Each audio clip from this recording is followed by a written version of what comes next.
Welcome back to sports. I'm Rachel White. If you're a gymnastics fan like I am, you don't have to wait 3 more years for the Summer Games to return.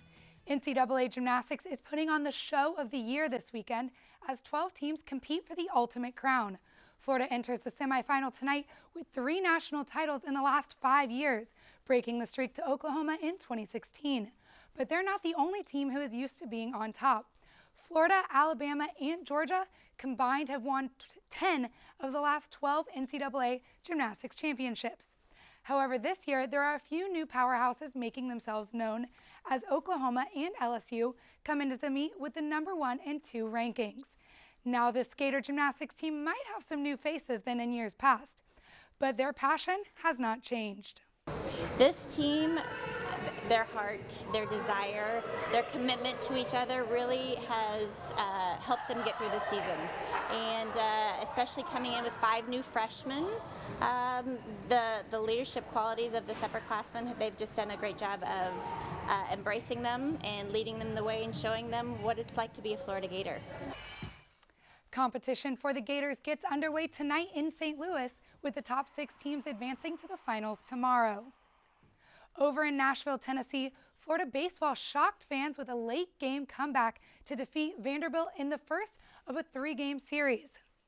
The Commodores took advantage of Florida's errors early on to get ahead, with 3 runs on 3 hits in the 2nd inning.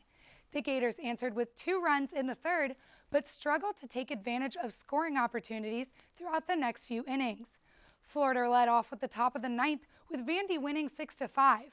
After a trio of base hits, Dalton Guthrie stepped up to the plate, bringing home 2 runs and giving Florida their first lead of the night. Austin Langsworthy followed course with a deep hit into left field, giving the Gators 3 more on the board. Pitcher Michael Byrne came in to finish off the bottom half, keeping the Commodores scoreless and sealing a 10-6 victory for Florida. Can they do it again? Catch Game 2 of the series tonight on the SEC Network Plus at 7:30.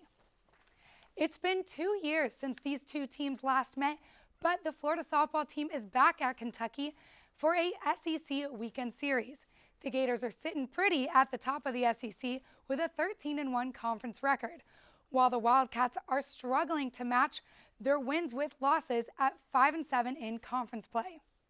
Florida got a midweek confidence boost when they downed the number 1 team in the country and in-state rival FSU on Wednesday.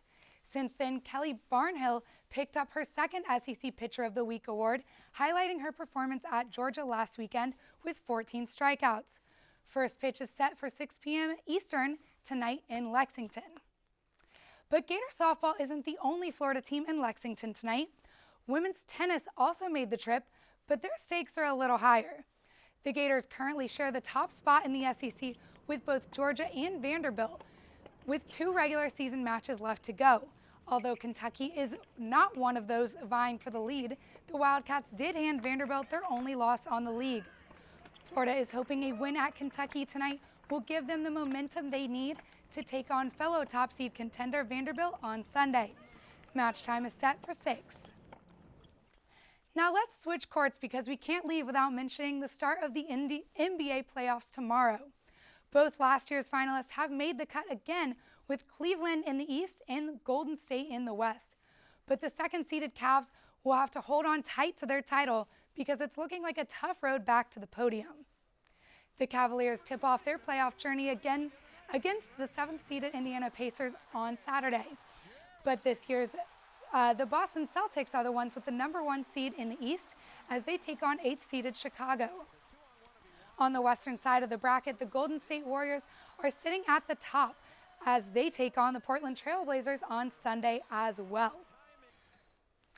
Well, guys, we might see a new face in the NBA next year. I don't know if you checked Twitter, but Devin Robinson announced earlier today he's going to be leaving early for the draft. Well, I was watching him a lot in the college playoffs, and it was sad that the Gators couldn't go all the way, but I wish him luck in his career.